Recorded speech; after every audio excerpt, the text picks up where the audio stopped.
It's not easy.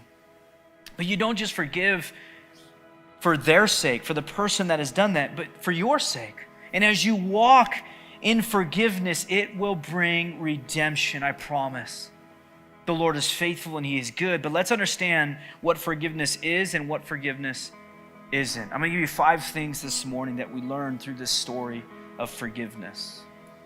Number 1, forgiveness is not a feeling, it's an act of the will. It's not something we feel, because again, for us in our natural human likeness, right?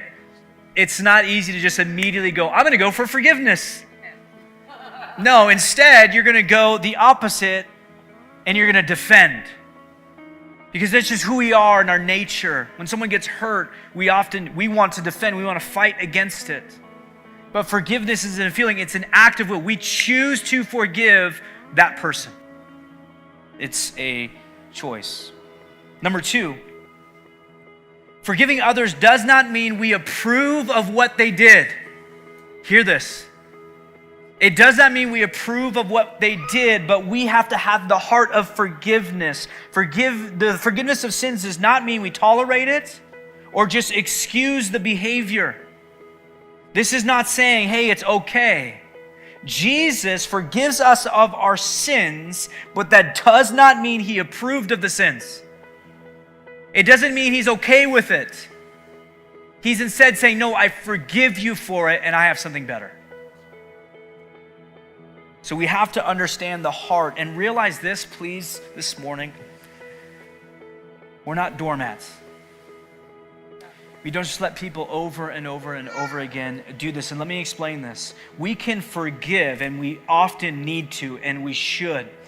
But also we take a stand against future sins. It's okay to take a stand. It's okay to have a heart of forgiveness and still stand up and say, I'm not okay with this. I'm not okay with this over and over and over again. It's okay to do that. So know that. But we have a heart of forgiveness, a heart of mercy, a heart of grace, even in those moments towards people. Why? Because we want them to know they can be forgiven. We want them to know there is hope. We want them to know they can change. The Lord can do it. Number 3, forgiveness is ongoing. And here's the reality of it. Many ask this question. Is it a one-time thing or is it a process? You ready for the answer? Yes. Yes. It's a one-time thing in that moment as you have the heart of forgiveness, but it's also a process. It's both. Begins with an act and then continues with the process, and it takes time to heal. I'll tell you this, we don't know the moment that Joseph had the heart of forgiveness. You don't really see that. Well, what was that moment? But I'll tell you, he had a lot of time. He had time to heal. He had time to process. And so it might look different for each and every one of us depending on the situation, but the point is this, have a heart of forgiveness. And let the Lord heal whatever it is He needs to heal in your life over time. Forgiveness is choosing to keep no record of wrong. And this one hurts. It's true, and we see this in 1 Corinthians 13, 4-5. Amazing text talking about love, right? Love is patient and it's kind. Who raised their hand earlier about patience? Love is patient, love is kind. Love is not jealous, it's not boastful, it's not proud, it's not rude. It does not demand its own way, it's not irritable, and it keeps no record of being wronged. The way we see this is through Jesus. But I'll tell you, that's hard. I said this at first, I'm going to say it at this, I'm going to be super transparent and honest. There have been many times in my marriage where I brought up something from the past. My wife is right here to attest to that, by the way. Just being honest. Anyone want to be honest with me? Who's used something in the past and brought it up in the future? Who brought it up? That's not keeping no record of wrong. And that's hard in that moment because everything inside of me wants to remind you of what you did. But Jesus, when he died for our sins, he reminded us that he wiped the slate clean and he kept no record of wrong. He died for us, every sin. But in our, again, own heart, sometimes we bring up the past things because we're hurt. And in those moments, I have to reflect and go, did I not forgive back then? Why is it still here? Why am I still talking about it? Why did I bring it up? And I have to go, maybe I didn't forgive, and I need to.